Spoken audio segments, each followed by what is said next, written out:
عشاء کی رکعات کی تعداد 4 فرض.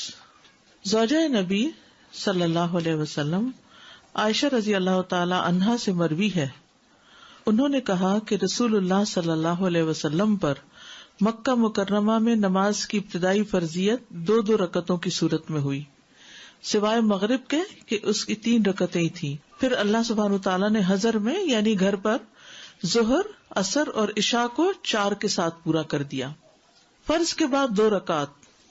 ابن عمر سے روایت ہے، انہوں نے فرمایا کہ میں نے نبی صلی اللہ علیہ وسلم کے ساتھ ظہر سے پہلے 2 رکعتیں، ظہر کے بعد 2 رکعتیں، مغرب کے بعد 2 رکعتیں، عشاء کے بعد 2 رکعتیں اور جمعہ کے بعد 2 رکعتیں پڑھی، جبکہ مغرب اور عشاء کی سنتیں آپ اپنے گھر میں پڑھتے تھے.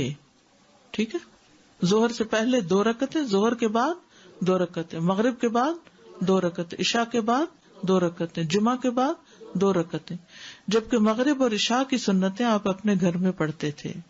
ٹھیک ہے. دیگر نوافل، یعنی کیا ان 12 سنتوں کے علاوہ بھی کوئی اور نوافل ہیں، یا نماز کی غیر مؤکدہ سنتوں کے علاوہ بھی کچھ اور رکعتیں ہیں؟ عاصم بن زمرہ السلولی سے روایت ہے، انہوں نے فرمایا کہ ہم نے علی رضی اللہ عنہ سے رسول اللہ صلی اللہ علیہ وسلم کے دن کی نفلی نماز دریافت کی کہ دن میں آپ کون سے نفل پڑھتے تھے. انہوں نے فرمایا تم ان کی طاقت نہیں رکھتے، تم اتنے نوافل نہیں پڑھ سکتے. ویسے حیرت ہوتی ہے نا کہ نبی صلی اللہ علیہ وسلم اتنی ذمہ داریوں کے ساتھ اتنے نوافل بھی پڑھ لیا کرتے تھے. اللہ ہمیں بھی توفیق دے دے. ہم نے کہا آپ بیان تو فرمائیں، بتائیں تو صحیح کہ کیا تھا، ہم سے جس قدر ہو سکے گا عمل کر لیں گے. علی رضی اللہ عنہ نے فرمایا رسول اللہ صلی اللہ علیہ وسلم جب فجر کی نماز پڑھ لیتے تو ٹھہر جاتے، حتیٰ کہ جب سورج ادھر سے یعنی مشرق کی طرف اتنا بلند ہو جاتا جتنا عصر کے وقت ادھر سے یعنی مغرب کی طرف اونچا ہوتا ہے تو آپ اٹھ کر 2 رکعتیں ادا کرتے. یعنی جب سورج کی زردی ختم ہو جاتی طلوع کے بعد تو اس وقت آپ 2 رکعتیں ادا کرتے اشراق کی. اس کے بعد توقف فرماتے، ٹھہر جاتے، حتیٰ کہ جب سورج اس طرف یعنی مشرق کی طرف اتنا بلند ہو جاتا جتنا ظہر کے وقت یعنی ڈھلنے کے بعد یعنی مغرب کی طرف ہوتا تو اٹھ کر 4 رکعتیں پڑھتے. پھر جب سورج ڈھل جاتا تو ظہر کے فرضوں سے پہلے 4 رکعتیں اور ظہر کے بعد 2 رکعتیں پڑھتے اور عصر سے پہلے 4 رکعتیں پڑھتے اور 2 رکعتوں کے درمیان مقرب فرشتوں، نبیوں اور ان کی پیروی کرنے والے مسلمانوں اور مومنوں کے لیے سلامتی کی دعا کا فاصلہ کرتے، تشہد پڑھتے. اس میں آتا ہے نا السلام علینا وعلی عباد اللہ الصالحین. اس کے بعد علی رضی اللہ عنہ نے فرمایا یہ 16 رکعتیں ہوئی جو رسول اللہ صلی اللہ علیہ وسلم کے دن کے وقت کی نفلی نماز تھی.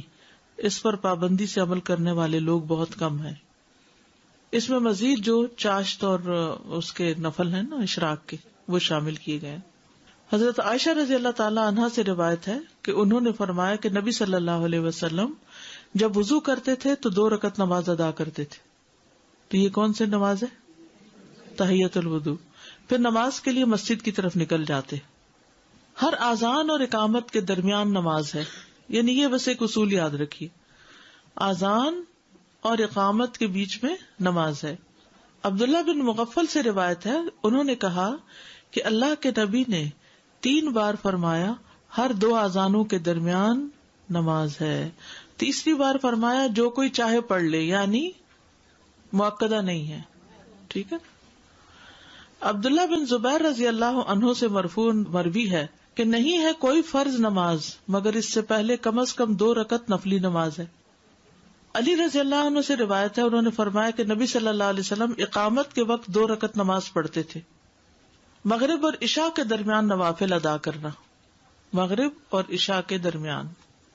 انس رضی اللہ عنہ نے اللہ عز و جل کے اس فرمان کانوا قلیلا من اللیل ما یہجعون، یہ لوگ رات میں بہت کم سوتے تھے، اس کی تفسیر میں فرمایا کہ صحابہ مغرب اور عشاء کے درمیان نماز پڑھا کرتے تھے. مغرب اور عشاء کے درمیان نوافل. بعض لوگ ان کو اوابین کا نام دیتے ہیں، حالانکہ اوابین چاشت کی نماز کے لیے آتا ہے. یہ نوافل بہرحال ہیں، یعنی ان کی دلیل پائی جاتی ہے.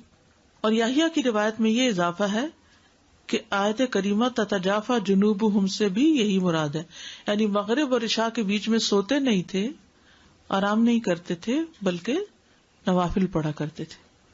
اب دیکھیے کتنی ہمت تھی ان کی. سارا دن کام کے بعد جب لوٹے تو گھر پہنچ کے یعنی مغرب پڑھ کے آئے، گھر پا کے پھر نماز شروع کر دی، پھر عشاء پڑھنے چلے گئے، کیونکہ لکل وجہۃ ہوا مولیھا، ہر ایک کے لیے ایک سینٹر آف لائف ہوتا ہے، اسی کی طرف پلٹ پلٹ کے جاتا ہے.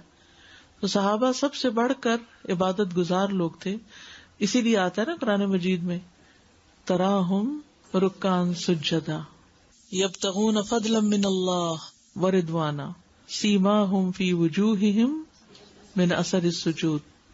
تو یہ جو قرآن میں آیت آتی ہے، احادیث اس کی عملی تفسیر ہے. ہماری زندگی میں سب سے کم امپورٹنس اگر کسی چیز کو ہے، اوور آل اجتماعی طور پہ بات کر رہی ہوں، وہ نماز ہے. بے دھڑک شادیوں میں گئے ہیں، نماز کی پرواہ نہیں، فوتگی میں گئے ہیں، نماز کی پرواہ نہیں، سفر میں ہیں، نماز کی پرواہ نہیں. تو لیسٹ بادریشن ہے نماز کے بارے میں، بس ٹھیک ہے پڑھ لی تو پڑھ لی، نہیں تو کوئی بات نہیں، جب جی چاہا قضا کرے، سوتے پڑے رہ گئے کوئی بات نہیں. تو اس سے پھر ہمیں پتہ چلتا ہے کہ ہمارے اندر سینس آف ریسپانسبلٹی کتنی ہے. انسان کی کامیابی اس وقت تک ہو نہیں سکتی جب تک کہ وہ غفلت سے نہیں نکلتا.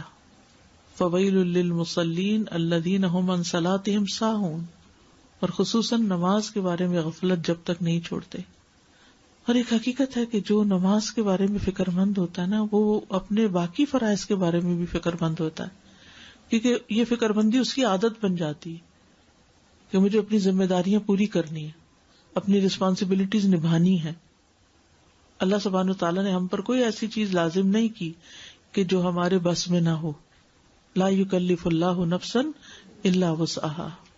ہم فارغ ہوتے ہیں تو کیا کہتے ہیں، بور ہو رہے ہیں، کچھ سمجھ ہی نہیں آتا کیا کریں، کوئی کرنے کا کام ہی نہیں ہے. خاص طور پر اگر کہیں سفر پہ گئے ہیں یا کسی ایسی جگہ پر ہیں جہاں ہم اپنی روٹین سے الگ ہیں. کچھ لوگ ہوتا ہے نا کہ وہ روٹین کے اندر بندھے ہوئے ہوتے ہیں، اس کے ساتھ چلتے رہتے ہیں، جو روٹین کھلی پھر اس کو سمجھ نہیں آ رہا اب کیا کریں خود. لیکن نماز کی طرف تو دھیان ہی نہیں جاتا کہ چلے نوافل ہی ادا کر لیتے ہیں. دن کے نوافل بھی ہیں، رات کے بھی ہیں. ہمارے کلچر میں نماز کم ہے، فرض کی ادائیگی ہی کم ہے، نوافل تو دور کی بات ہے.